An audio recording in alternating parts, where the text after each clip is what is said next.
thought. You know, we've been all over the story, as you well know, about the unsterilized equipment for the colonoscopies. Now thousands of vets at risk for HIV and hepatitis. There was the Philly VA hospital that was shut down because of improper radiation treatment for prostate cancer. You know, I mean, your dad was a Marine. He fought in Vietnam. You lost your legs in Iraq. You know how important this hospital care is for men and women. I mean, you know it so well personally. What are you going to do to ensure that every vet that walks into those hospitals gets what they need, no matter what type of care?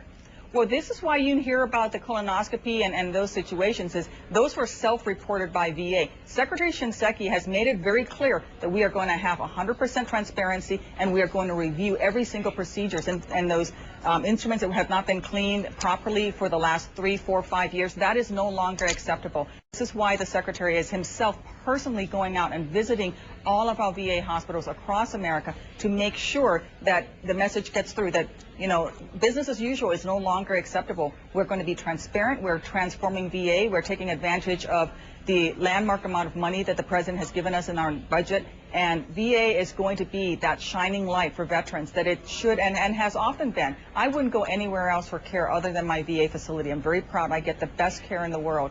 But we need to make sure that all veterans know that, because frankly, when a young man or woman comes home, we don't want to make the same mistake that happened during the Vietnam era. No, when they were not treated well and they walked away for 30 years and suffered with their wounds. That's right. We are fixing VA, and we're going to make sure that VA is there for all of our vets. With all this money in this country, these men and women definitely need to be taken care of. We'll be counting on Shinseki and also you, Secretary Tammy Duckworth, to do that, and we'll follow it up. We really appreciate your time today.